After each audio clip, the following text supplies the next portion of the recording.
नमस्कार, आप सभी दर्शकों का आज के विशेष कार्यक्रम में मैं रूपम बहुत बहुत स्वागत करती हूँ। और स्वागत खुश होकर भी कर रही हूँ, लेकिन कहीं ना कहीं कुछ ना कुछ खटकता है हम सभी के जीवन में।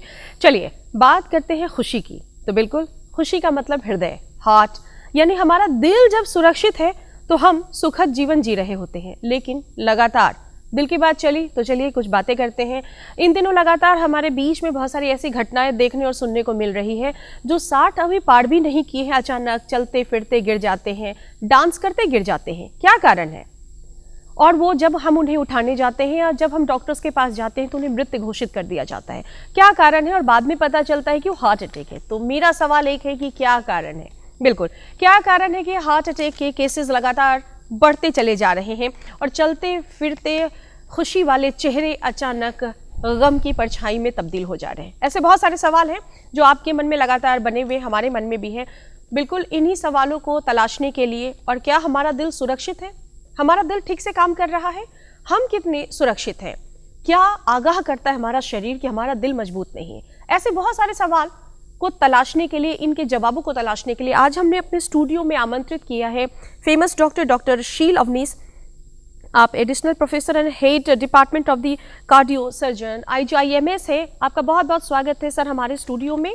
सर बहुत बहुत स्वागत करते हुए आपसे हम नमस्कार। मैं ये बहुत सौभाग्य की बात है, आज आपने मुझे मौका दिया दूरदर्शन जैसे एक प्लेटफॉर्म पे, यहाँ पे मैं आपके साथ साझा कर सकूँ जो दिल की बीमारी है, जो कि आज का एक ज्वलंत इशू है, बर्निंग इशू है। यंग लोग पहले हम मानते थे कि हाँ उम्र 60 की होगी, उसके बाद कहीं जाके दिल की बीमारी होने की आशंका होती है। बट आज की डेट में हम देख रहे हैं, आए दिन हम मीडिया में सुनते हैं, कोई सेलिब्रिटी के सुनते हैं कि वो जिम करते हुए चले गए, जब कोई परफॉर्मेंस करते हुए म्यूज़िक सेशन परफॉर्मेंस के टाइम में हमने बहुतों को देखा है, जैसे के हैं। तो इस तरह से इंसिडेंट्स बहुत कॉमन हो गए हैं, जिससे भय का माहौल फिर से एक हमारे बीच में हो गया कि कहीं हमें दिल की बीमारी तो नहीं है, कल को हमारे साथ ऐसा हो सकता है कि नहीं। तो इस पर थोड़ा चर्चा होना ज़रूरी है। बिल्कुल। तो इस इश्यू के साथ डॉक्टर साहब, इसी ज्वलंत मुद्दे पर हम लोग बात करने के लिए, क्योंकि हम लोकोपयोगी संस्थान है, तो डेफिनेटली हम चाहेंगे कि हमारे जो दर्शक हैं वो सारी बातों को पहले से समझ ले, ताकि उनके शरीर में जो बदलाव आ रहा है वो उससे सचेत रहे और तुरंत डॉक्टर से कांटेक्ट करें। तो सर सबसे पहला सवाल जो मेरा ये है कि शरीर में किन बदलावों के कारण हम समझ सकते हैं कि हमारा दिल अब जवाब दे रहा है? बिल्कुल सही चीज़ आपने कहा कि ये चीज़ एक हमारी जानकारी में होना बहुत ज़रूरी है कि ये जो लक्षण है, अगर हम दिल की बीमारी की बात कर रहे हैं, अगर हमें समझ ही नहीं होगी कि हमें किस तरह से हमारे सामने प्रस्तुत होगा, तो हम उसकी नासमझी में हम गड़बड़ कर बैठेंगे। तो यही होता है ज़्यादातर लोगों में, हम इस बीमारी के लक्षणों को इग्नोर कर देते हैं या ओवरलुक कर देते हैं कि नहीं ये तो कॉमन चीज़ है, ये इस तरह की। तो जो बातें आपने कही हैं तो उसको मैं लक्षण जानूंगी। हाँ, ये जो लक्षण है, जो लक्षण हो गए, जैसे कि सबसे कॉमन हमने जैसे फिल्मों में देखते हैं, सीने को पकड़ के दिल में दर्द, जहाँ बाएं साइड में होता है दर्द होना, डिस्कम्फर्ट फील करना, जैसे हमें घुटन सी महसूस हो रही हो, या किसी ने सीने में कोई पत्थर या भारी सामान रख दिया हो, जकड़न सी महसूस होती है, गले में चोकिंग की सेंसेशन हो, गला जैसे हमारा कोई दबा रहा हो, या दर्द हमारा सीने में बाएं तरफ उठते हुए या तो कंधे की तरफ, बाएं तरफ कंधे की तरफ जाए, या बाएं हाथ की तरफ रेडिएट हो। तो इस तरह के जो साधारण लक्षण है ये हम आम तौर पर देखने को मिलता है। अब टिपिकल जो हम पहले समझते थे कि सीने में दर्द होगा बाएं तरफ, वैसा लक्षण बहुत कम देखने को मिलता है। उसके अलावा सांस की दिक्कत होती है मरीजों में, पैर हाथ में सूजन आना, या कभी कभार अगर विस्तृत हो जाए बीमारी तो फ्रॉदी स्पुटम, पिंक रंग की जो बलगम वगैरह हमारे खांसी में भी निकलता है, जो कि हम समझते हैं कि हार्ट अटैक का या हार्ट फेलियर की तरफ हम बढ़ चुके होते हैं। इन लक्षणों को अगर हमारे साथ होता है तो इग्नोर नहीं करना है, उसको ओवरलुक नहीं करना, से मिलना है। बिल्कुल बिल्कुल, क्योंकि देखिए जब दिल की बात चलती है तो दिल में जब दर्द उठता है, या जो बातें हम हार्ट अटैक की बात करते हैं, तो सेम प्रोसेस आपको गैस, बहुत सारे लोग ऐसे होते हैं कि हार्ट अटैक हो चुका है बट उनके जो आसपास के लोग हैं वो बोले अच्छा गैस से दर्द हो रहा है। तो ये कैसे डिफाइन किया जाएगा कि ये गैस का दर्द है या हार्ट अटैक है? बिल्कुल रूपम जी, ये आपने बहुत सही सवाल पूछा है कि इंडाइजेशन या गैस्ट्राइटिस की शिकायत आधे से ज़्यादा मरीज़ यही कंप्लेन लेके आते हैं कि डॉक्टर साहब हमको थोड़ी सी गैस की शिकायत हो जाती, मैंने दवाई डाइजिन या कोई सिरप हमने पी लिया, उससे थोड़ा आराम हो गया। बट ये जिनको भी दिल के बीमारी का लक्षण हो या उस तरह की बीमारी जैसे शुगर की बीमारी हो या उस एज ग्रुप में आते हैं, उनको इस गैस की समस्या को इग्नोर नहीं करते हुए एक बार कम से कम दिल का चेकअप करा लेना ज़रूरी है। क्योंकि ये गैस्ट्राइटिस ना हो कि दिल का जो हिस्सा है, जो निचले तरफ दिल का जो निचला हिस्सा हो वो पेट के संपर्क में आता है। तो दिल के निचले हिस्से में कभी अटैक हो तो वो गैस्ट्राइटिस जैसा प्रस्तुत हो सकता है, और उसको अगर हम इग्नोर करेंगे तो कभी ना कभी वो दिक्कत में हमें डाल सकता है। तो इसको बिल्कुल हमें इग्नोर नहीं करना है और एक अपनी थोरो जांच करा लेनी है। अगर उसमें कुछ नहीं निकलता फिर हम उसको गैस की जो बीमारी है उस हिसाब से इलाज करा सकते हैं। क्या ये आफ्टर कोविड ये कुछ कोविड का ही लक्षण है या फिर हम कह सकते हैं पोस्ट कोविड का लक्षण है? तो इससे बचाव कैसे किया जाए? जी, ये सवाल जो है हमारा कोविड के बाद से, क्योंकि प्री कोविड और पोस्ट कोविड हम इसको समझते हैं 2020-21 के बाद, और उससे पहले का दोनों में बहुत का बदलाव है। कोविड संक्रमण जो है उससे बहुत सारे हार्ट के बीमारी का इंसिडेंस बढ़ा है, जिसको हम अब तो हमारे पास बहुत दिनों का आंकड़ा नहीं क्योंकि 2 साल ही हुआ है कोविड को। तो इन 2 साल में जो हमने जितनी स्टडी हुई है देश विदेश में, जिसे हमने देखा है 2.5 गुना से लेकर 4.5 2.5 से 4.5% इंसिडेंस बढ़े हैं हार्ट डिजीज़ के, जिसको हम कार्डियोवास्कुलर एम्बोलिक फिनोमेना कहते हैं। इसमें दिल की बीमारी, हार्ट अटैक होना, लकवे की शिकायत जिसको स्ट्रोक कहते हैं, फेफड़ों के खून के नस में ब्लॉकेज होना या पैर के खून के नस में ब्लॉकेज होना, तो ये बहुत कॉमन हो गया है, बहुत इंसिडेंस इनके बढ़े हैं। और इस तरह के जो आप कोविड का संक्रमण किस तरह का रहा हो, जिसको भी हुआ हो, अगर उसको आईसीयू जाने की, आईसीयू में एडमिशन की ज़रूरत पड़ी हो, हॉस्पिटलाइजेशन की ज़रूरत पड़ी हो या घर में इलाज हुआ, इससे भी बहुत फ़र्क पड़ा है। जिनको आईसीयू स्टे हुआ है उनमें हार्ट की बीमारी के इंसिडेंसेस भी ज़्यादा देखे गए हैं, और साथ में अगर उनको कोई और दूसरी बीमारी पहले से रही हो, या शुगर की या बीपी की या किडनी की समस्या है, तो उन सब केसों में हार्ट की बीमारी के इंसिडेंसेस बढ़े हैं। तो ये हम इस बात को नज़रअंदाज नहीं कर सकते। कोविड कहीं ना कहीं उसने पूरे हमारे सोसाइटी को, देश में क्या विदेश हर जगह सबको अफेक्ट किया, और दिल की बीमारी के इंसिडेंस तो डेफिनेटली बढ़े हैं। तो इसमें हम नकार तो नहीं सकते। हाँ, बस अब इसका हम प्रिकॉशन क्या करें। तो ये प्रिकॉशन की बात यह है कि जिस तरह से कोई भी मरीज़ अगर उसको दिल की बीमारी के अलावा अगर हमें शुगर की बीमारी हो, किडनी की समस्या हो, तो हमारा एक बार थोड़ो कार्डियक इवैल्यूएशन, जिसमें कि ईसीजी की जांच होती है, दिल का एक ईसीजी कराए, इकोकार्डियोग्राफी जिसको हम कहते हैं दिल का हमारा धड़कन कैसा काम कर रहा है, दिल का काम कैसा चल रहा है, और एक जांच जिसको हम फुल प्रूफ मानते हैं वो है एंजियोग्राफी। कोरोनरी एंजियोग्राफी हो गई या सिटी कोरोनरी एंजियोग्राफी हो गई, जिससे हमें दिल की बीमारी का पूर्ण रूप से पता चलता है। तो जिनको कोमॉर्बिडिटीज़ हम कहते हैं कि शुगर की, बीपी की बीमारी, उनको तो ये थॉरो इवोल्यूशन करा लेना चाहिए अगर उनको कोविड का संक्रमण हुआ है। और जिनको नहीं भी है इस तरह की बीमारी, वो एक बार अगर 30 साल से उम्र मर्द है तो 30+ और फीमेल है तो 40+, तो एक बार अपनी कार्डियक जाँच तो जरूर करवा लें, ताकि कल को हमें ये नहीं लगे कि अचानक से कोई हमारे साथ ऐसा कोई इंसिडेंस हो गया है। बहुत अच्छी जानकारी आप दे रहे हैं। उम्मीद है कि दर्शक हमारे जानकारी, आपके द्वारा जो दी जा रही जानकारी, उसका लाभ जरूर उठाएंगे कि पुरुष जो है, मेल जो है, 30 के बाद अपना कार्डियो टेस्ट जरूर कराएं, फुल बॉडी चेकअप जरूर कराएं, इग्नोर बिल्कुल ना करें, और महिलाएं 40 के बाद जरूर करा लें। अब एक जो महत्वपूर्ण सवाल देखने और सुनने को मिलता है कि अचानक पता भी नहीं चलता है, सामने वाले को हार्ट अटैक आ चुका होता है, और ऐसी स्थिति में जब तक हम उन्हें हॉस्पिटलाइज करते हैं तब तक वो हमारे बीच से गुजर चुके होते हैं। और कुछ ऐसे भी केसेस हैं जो हमारे बीच है, उनको पता ही नहीं चला कि उन्हें हार्ट अटैक आ चुका है, बहुत बाद में जब टेस्ट होता है तब पता चलता है। तो ऐसी स्थिति में क्या कोई हृदय की बड़ी बीमारी होने की संभावना बनी रहती है? नहीं, हृदय की बड़ी बीमारी, जैसे सबसे बड़ी बीमारी जिसको हम हार्ट अटैक कहते हैं, हृदय की एक ही बीमारी है जिसमें इमरजेंसी होती है, वो है हार्ट अटैक। तो उसमें हमारा टारगेट ये होता है कि अगर मरीज़ कोई किसी भी एज ग्रुप का हो, तो अगर वो लक्षण देता है तो हमारा पहला उपाय ये होना चाहिए कि इसे शीघ्र अतिशीघ्र हम उस संस्थान या उस जगह पहुंचाएं जहां इसका ढंग से इलाज हो सके, इसकी जांच हो सके।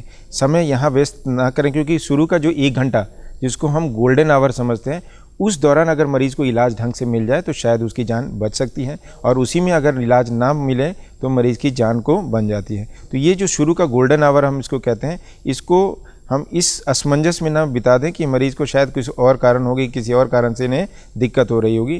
तो जिनको भी थोड़ी सी लक्षण है, हार्ट की बीमारी है, तो या दूसरी तरह की जैसे शुगर की, मैंने बार बार इस चीज़ पे मैं एम्फेसिस दे रहा हूँ बार बार इस चीज़ पे कि शुगर वाले मरीज़ को तो खासकर इस बात का ध्यान रखना है कि डायबिटीज़ के चलते 2 सिस्टम हमारे शरीर में बहुत ज़्यादा अफेक्टेड होते हैं, एक है किडनी, दूसरा है हार्ट। तो इसको अगर हम इग्नोर नहीं करें, अगर हम डायबिटिक हैं तो अपनी जाँच रेगुलरली कराएँ बिना किसी संकोच के, क्योंकि कल को ये अचानक ही प्रकट होगा, जिसमें साइलेंट एंजाइना जिसको हम कहते हैं कि हार्ट अटैक भी होगा बट वो विस्तृत रूप से आपको पता तभी चलेगा जब वो एक विकट रूप से आपके सामने आएगा।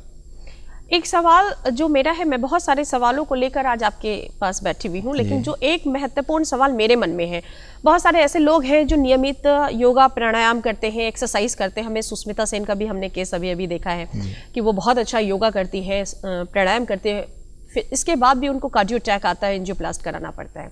खान पान भी बहुत सही है, सारी चीज़ें सही हैं। बहुत सारे ऐसे एक्टर एक्ट्रेसेस को भी हमने देखा, आपने खुद भी के का उदाहरण दिया। तो कैसे पता चलेगा कि हमारा सारा सिस्टम ठीक है, हम नियमित खान पान कर रहे हैं, सारी चीज़ें ठीक है, उसके बाद भी हमें अटैक आ रहा है? देखिए, ये आपने बिल्कुल कहा कि हम बहुत व्यवस्थित तरीके से हम व्यायाम भी कर रहे हैं, सब कुछ कर रहे हैं, बट मैं कहूँगा आज के ज़माने में जो यंगर जनरेशन्स हैं, ये हम हेल्थ से ज़्यादा बॉडी के शेप के बारे में ज़्यादा कंसर्न है। अगर हम जिम भी करते हैं तो हम ज़्यादा वेट्स लेते हैं, वो कहीं ना कहीं कारण बन जाता है। इंस्टेड ऑफ कि हम बहुत ज़्यादा वजन लेके, उससे अच्छा हम एक 150 मिनट्स का ब्रिस्क वॉक ही करें।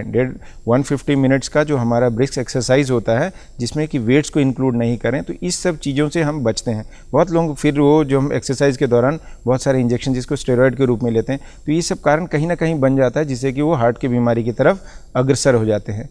इसके अलावा मैं कहूँगा 4S 4S is important for prevention in cardiac disease. Heart की बीमारी से बचने का 4S से अगर हम बच सकते हैं, पहला तो है स्ट्रेस। आज के ज़माने में सब कोई स्ट्रेस में है, स्ट्रेसफुल लाइफ सबकी है, चाहे वो किसी भी फील्ड से हो।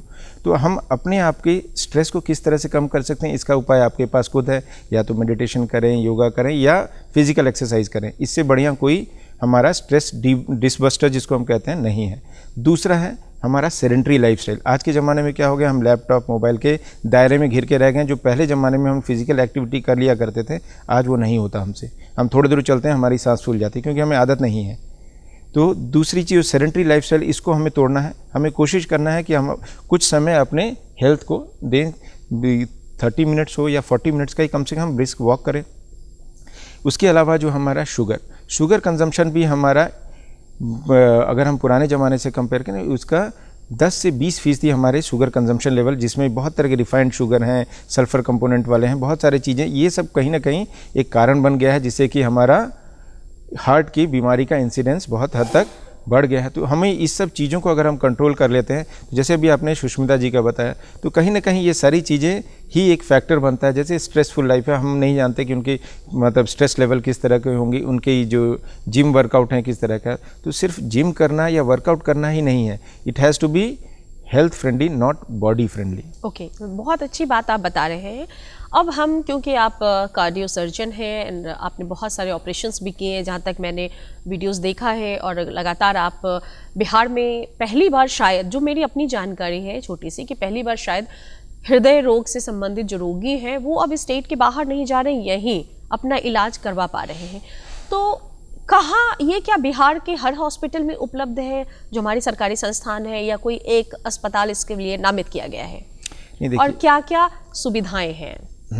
ये जानकारी आपके प्लेटफॉर्म से मैं दूं तो बहुत अच्छी बात होगी, क्योंकि ये हमारे राज्य के लोगों को जानना बहुत ज़रूरी है कि दिल की बीमारी का जो इंसिडेंस, मैंने कहा ना, विश्व का कैपिटल बन चुका है भारत। किन किन बीमारियों में? हृदय की बीमारी, शुगर की बीमारी, या बीपी की शिकायत।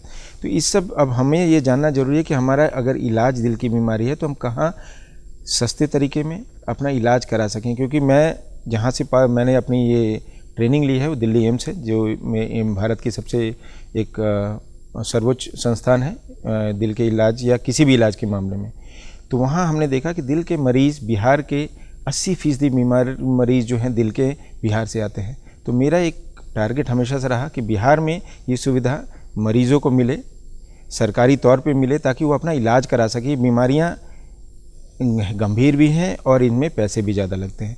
तो अब तो हमारे साथ बहुत सारे सरकारी जो स्कीम्स हैं, जैसे आयुष्मान भारत हो गया, बिहार सरकार के बाल हृदय योजना हो गया, राष्ट्रीय बाल स्वास्थ्य कार्यक्रम हो गया, या बिहार सरकार की अनुदान है। तो ये सारी इतने सारे स्कीम्स हैं जिसको हम अपने मरीज़ों को इसका फ़ायदा अपने बिहार में दे सकते हैं। तो ये बिल्कुल आपने सही कहा कि इसके लिए अब मरीज़ को बाहर जाने की ज़रूरत नहीं पड़ती है। अब वो IGMS जैसे जहाँ जिस संस्थान में मैं हूँ, हमने अभी जो आंकड़ा है हमारा, पिछले 3 साल में 520 से ज़्यादा ओपन हार्ट सर्जरी हमने कर ली है। उसमें से 200 से ज़्यादा मरीज़ आयुष्मान भारत के तहत हो चुके हैं। तो ये बहुत बड़ा आंकड़ा खुद में है। अच्छा, आयुष्मान भारत के तहत जी, आपने 200 से अधिक मरीजों का ऑपरेशन सफलतापूर्वक, ये भी मैं कहना चाहूँगा, और वो अच्छी तरीके से जिंदगी बिल्कुल जी बिल्कुल रहे। जी बिल्कुल। तो ये एक बहुत बड़ी अचीवमेंट है कि आयुष्मान भारत के तरह निःशुल्क बच्चों का ऑपरेशन हो रहा है, बड़ों का ऑपरेशन हो रहा है, 3 साल से लेकर 80 साल तक के बुजुर्ग का हमने ऑपरेशन किया है और वो खुशी खुशी अपने घर वापस गए हैं। तो ये हमें भी बहुत खुशी मिलती है और इससे राज्य को और हमारे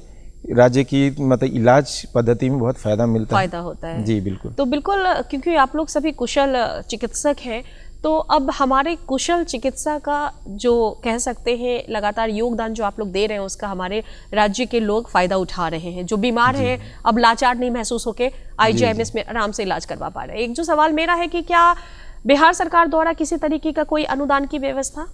जी बिल्कुल, मैंने अभी आपको जैसे बताया, बिहार सरकार भी अनुदान की, उन्होंने दिल की बीमारी में उन्होंने पंजीकृत किया हुआ कि किन किन बीमारियों में कितनी राशि वो देंगे। तो उसी के माध्यम से बहुत सारे मरीज़ हमारे जो हैं उसमें 100-150 से ज़्यादा मरीज़ हैं जिनको हमने अनुदान के माध्यम, बिहार सरकार अनुदान के माध्यम से बाल हृदय योजना है जिसमें कि छोटे बच्चे जिनकी उम्र 12-13 साल से कम की उम्र है उसको निःशुल्क रूप से दिल का इलाज, दिल का ऑपरेशन होता है। तो ये सारी स्कीम्स बिहार सरकार की हैं। उसी तरह से आयुष्मान भारत जो हमारे भारत सरकार का स्कीम है, राष्ट्रीय बाल स्वास्थ्य कार्यक्रम है, तो इस सब से मरीजों को बहुत फ़ायदा मिल रहा है।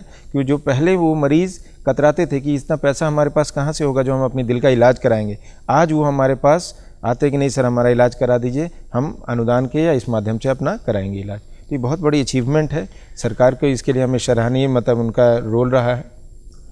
एक बहुत अच्छी बात है कि सरकार द्वारा जो लगातार सराहनीय कदम उठाए गए हैं आयुष्मान भारत के अंतर्गत और साथ ही स्टेट गवर्नमेंट के अंतर्गत, उसका लाभ लेते हुए हमारे जो आज लोकोपयोगी जन सरोकारी कार्यक्रम है उसके माध्यम से आप लगातार हमारे दर्शकों को बता भी रहे हैं। उम्मीद है कि इसका लाभ हमारे दर्शक जरूर उठाएंगे।